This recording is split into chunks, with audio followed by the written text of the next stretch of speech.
Hey everyone, it's 10 Types, and today I'm going to be looking at the metagame, and this isn't anything like super specific, but I just wanted to look at how well the decks are doing. I'm sure you've seen the metagame some before, but I want to take a bit more of a look at it, looking at how highly decks are played and their win rates. Sometimes you see some funny decks as well. So in terms of the most played decks, it looks like it's shifted a little. Usually the decks you want to be worried about, I guess, is the decks above, above other here. So and it's actually changed since I last looked. So first of all, Guillotine and Lost Zone. Of course, Guillotine and Lost Zone here is going to be a very like played deck, and it's a very good deck. So you got like Path and stuff. Let's see.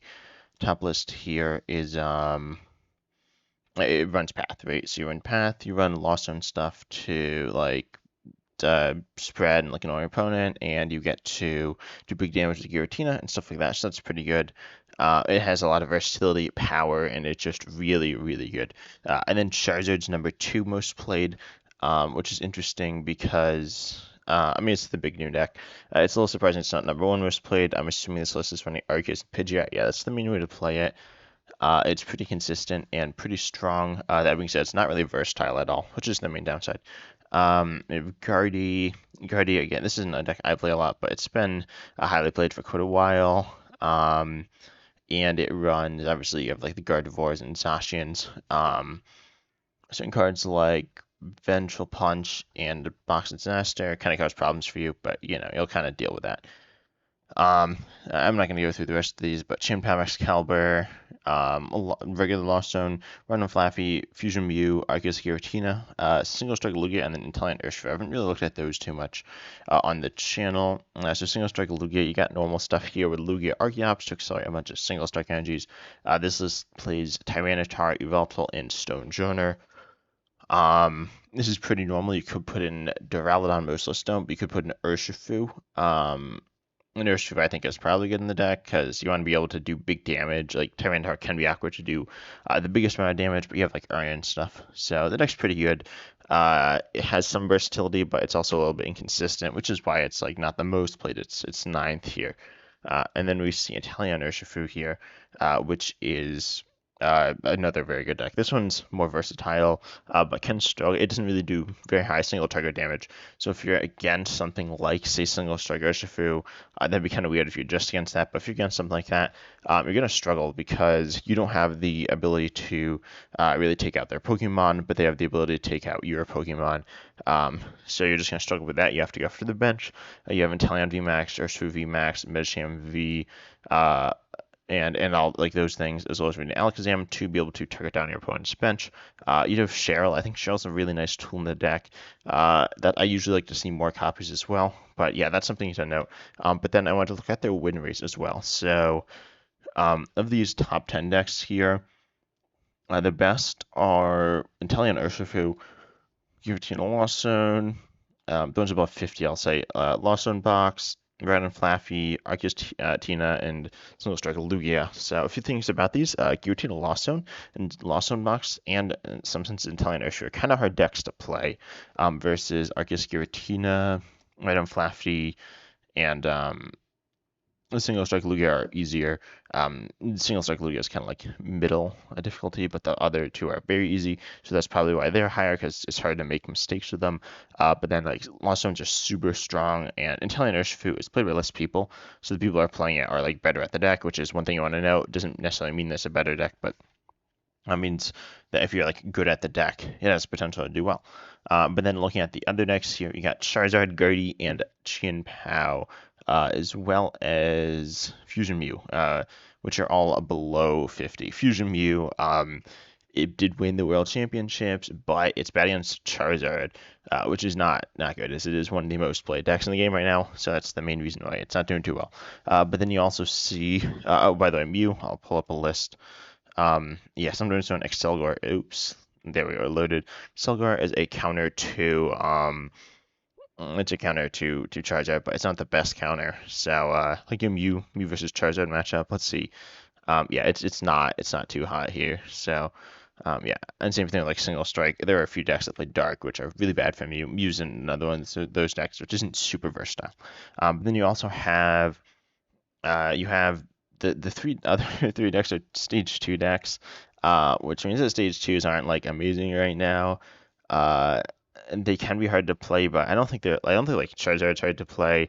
Or Guardian's not that hard to play. Chien-Pao can be hard to play though.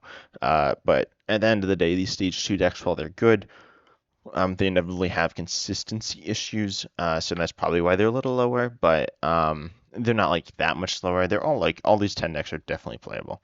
Um, oops. Next up, I want to look at these other decks. So the rest of the top 50 of the new decks, let's see, are obviously Charizard's a new deck, but then we also see, and I don't know what General Arceus is.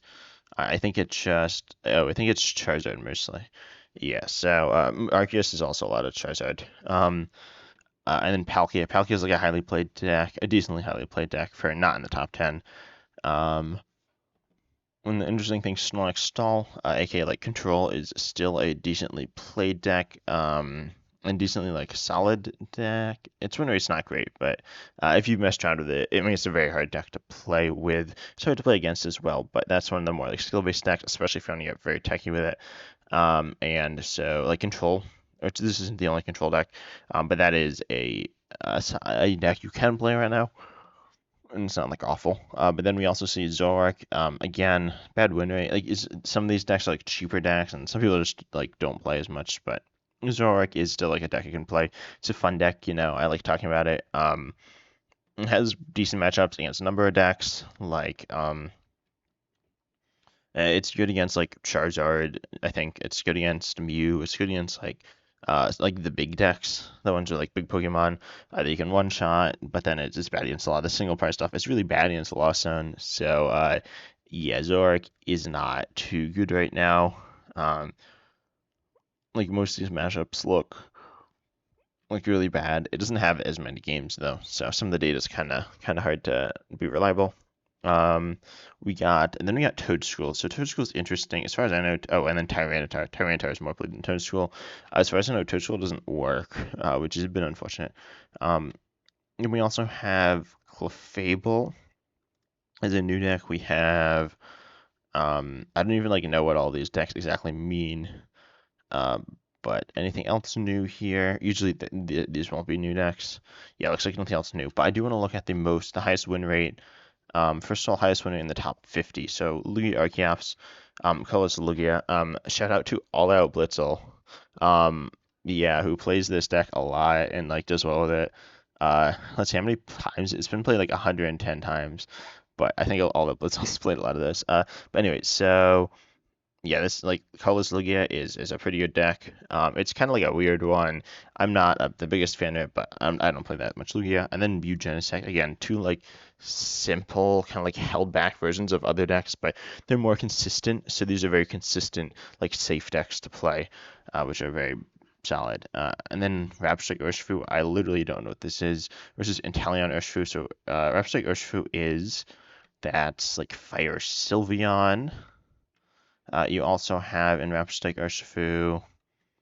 Oh, it's like mostly one person, I think, which is fine. But yeah, it's like Fire Sylveon, which is pretty cool. I'll probably try that out at some point, but not play too many times. But so yeah, looking at like Lugia Archeops, Mew Genesect, Italian Urshifu, very high win rate decks. But then let's see, and like Giratina Lost Zone. Giratina Lost Zone is probably the best deck, and the more decks played, and the lower its win rate is going to be. But then we got the classics, the decks that like only have like one play, but they're like higher. So I'm gonna look at these. So I'll just look at the top two. Darkrai Wheezing. That's a blast from the past, I guess. It was never that good. This is Darkrai V-Star. It's just a different way of playing it. Probably a worse way of playing it, but you get a bit more energy in play, kinda. Um, and then, ooh, Orbital Evomancy. What? This is crazy. Oh, this is King Gambit. Okay, so this is King Gambit, which instant KOs if they have four more damage counters on them. Then you put the damage counters on with Inteleon and Vengeful Punch. And yeah, that's kind of cool. So I think this is interesting.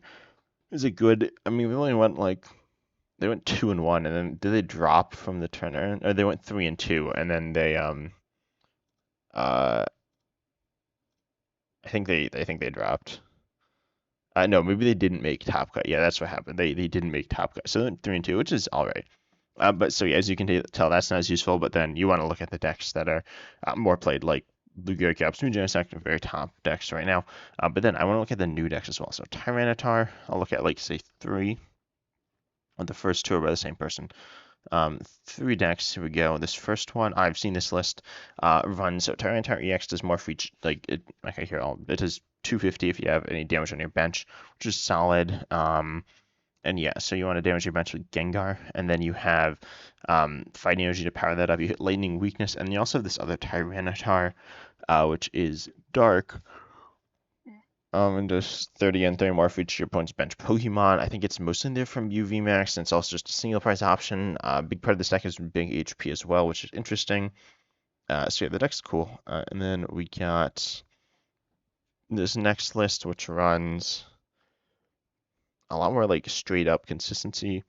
This deck looks pretty consistent. We see it's a path deck. Is the other one also a path deck? Let's see. Yeah, no, the other one was not a path deck. So this one is a path list though. But it ran, the other one ran 4 Steel Stone. Oh yeah, with Lumineon, which is kind of interesting, I'll say, but I don't know about good. But this one is like a straight up path list. This is really interesting. Went 4 and 4, not amazing, but it's really interesting. This next win rate is not too good, but it's not like the worst. But yeah, I'm sure there's some potential in it. Um, but then you get to like hit big damage, have big HP. It's kind of like Charizard DX. In some senses, it's very much outclassed by Charizard, but it's still an interesting deck to consider right now. Next up, we got this last list, which was Lucario. So this is kind of more interesting and kind of what I was thinking. We got Lucario, which damages itself and powers itself up, then can hit for big damage. The single prizer, which is a cool option. Then you got a lot of moving pieces here, or a few, and like Skwovet, Cleffa, the barrel to set up, which is interesting. Uh, of course, against spread, it's not going to do too well, unfortunately, though. But that's true with like a lot of decks. Okay, Toadstool as well.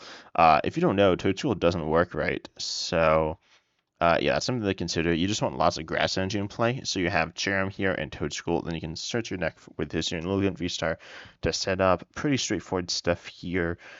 As I said, the deck doesn't work right, so it actually is a pretty all right deck because it's glitched. But I don't know like how people are dealing with that, like with the glitch. Next up, this is very similar to the starter deck, I think, and in terms of the idea, we just get lots of energies, accelerate them. I mean, it's the basic idea. It works okay. You need like 7 energy, but it's okay. On this last list, same idea. We see Kricketot though, and Kricketune to buff your HP up into the 300s, which is interesting. Again, I think this deck's okay. You're also essentially immune to effects of attacks, which is really nice. So you have an alright loft zone. And lastly, we have apparently like one person who played a bunch of Clefable. They didn't do too well with it, but yeah, someone played it, and it has Clefable EX, which gives your Psychic Pokemon free retreat, and then Clefairy. It's a variation of the Clefairy deck. Then they have Shadow Rider, so that's a thing, apparently. But I'm interested in hearing what your thoughts are on the meta. I hope you enjoyed this video, and as always, I'm excited to see you next time.